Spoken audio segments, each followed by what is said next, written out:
Okay. Once upon a midnight dreary, while I pondered, weak and weary, over many a quaint and curious volume of forgotten lore, as I nodded, merely napping, suddenly there came a tapping, as of someone gently rapping at my chamber door. "'Tis some visitor," I muttered, tapping at my chamber door. Only this, and nothing more.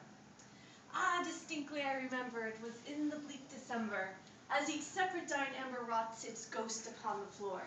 Eagerly I wished the morrow, vainly I had sought to borrow from my books surcease of sorrow, sorrow for the lost Lenore.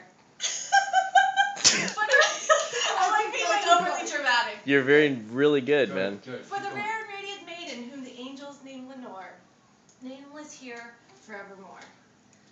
And the silken sound uncertain, rustling of each purple curtain, thrilled me, filled me with fantastic terrors never felt before, so that now to still the beating of my heart I stood repeating, "'Tis some visitor entreating entrance at my chamber door, some late visitor entreating entrance at my chamber door. This it is, and nothing more." Presently my soul grew stronger, hesitating no longer. "Sir," said I, "or madam, truly your forgiveness I implore. But the fact is I was napping, and so gently you came rapping, and so faintly you came tapping at my chamber door, that I scarce was sure I heard you. Here I opened wide the door, darkness there, and nothing more. Deep into the darkness peering, long I stood there wondering, fearing, doubting, dreaming dreams no mortal ever dared to dream before. But the silence was unbroken, and the darkness gave no token, and the only word there spoken was the whispered word, Lenore. This I whispered, and an echo murmured back the word Lenore. Merely this, and nothing more. Back into my chamber turning, all my soul within me burning, soon again I heard a tapping somewhat louder than before. "Surely," said I, "surely that is something at my window lacks. Let me see then what thereat is, and this mystery explore. Let my heart be still a moment, and this mystery explore. 'Tis the wind, and nothing more." Open here I flung the shutter, when with many a flirt and flutter, in there stepped a stately raven of the saintly days of yore. Not the least obeisance made he, not a minute stopped or stayed he, but with mien of lord or lady perched above my chamber door. Perched upon a busted palace just above my chamber door, perched and sat, and nothing more. Then this ebony bird beguiling my sad fancy into smiling by the grave and stern decorum of the countenance of war. "Though thy crest be shorn and shaven, thou," I said, art sure no craven, ghastly, grim, and ancient raven, wandering from the nightly shore. "Tell me what thy lordly name is on the night's Plutonian shore."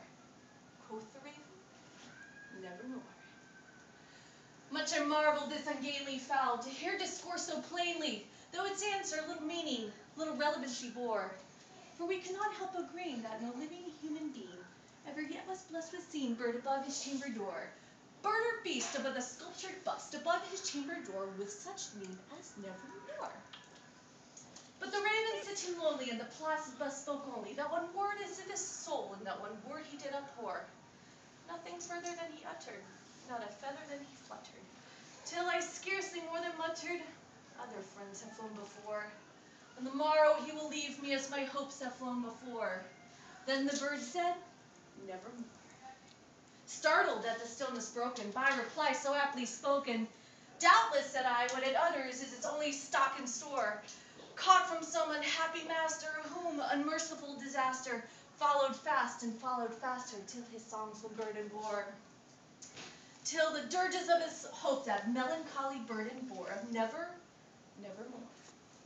But the raven still beguiling all my sad soul into smiling, straight I wheeled a cushioned seat in front of bird and bust and door.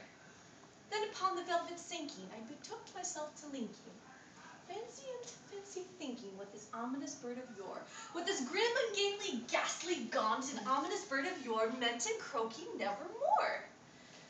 This I sat engaged in guessing, but no syllable expressing to the fowl whose fiery eyes now burned into my bosom's core. This and more I sat divining, with my head at ease reclining on the cushion's velvet lining that the lamplight gloated o'er, but whose velvet violet lining, with a lamplight gloating o'er, she shall press, ah, nevermore. Then methought the air grew denser, perfumed from an unseen censer, swung by seraphim whose footfalls tinkled on the tufted floor. Wretch. Wretch, I cried, thy God hath lent thee, by these angels he has sent thee, respite, and nepenthe from thy memories of Lenore. Quaff, oh quaff this kind nepenthe, and forget this lost Lenore. Quoth the raven, nevermore. Prophet, said I, thing of evil, prophet still, if bird or devil. Whether tempter sent. Whether tempter sent, or whether tempest tossed thee here ashore. Desolate, yet all undaunted, on this desert land enchanted, on this home by horror haunted, tell me truly I implore, is there balm in Gilead? Tell me, I implore. Quoth the raven, nevermore. Prophet, said I, thing of evil, prophet still, if bird or devil, by that heaven that bends above us, by that God we both adore. Tell this soul with sorrow laden, if within the distant Aidenn it shall clasp a sainted maiden, whom the angels name Lenore. Clasp a rare and radiant maiden, whom the angels name Lenore. Quoth the raven, nevermore. Be that word or sign of parting, bird or fiend, I shrieked upstarting, get thee back into the tempest and the night's Plutonian shore.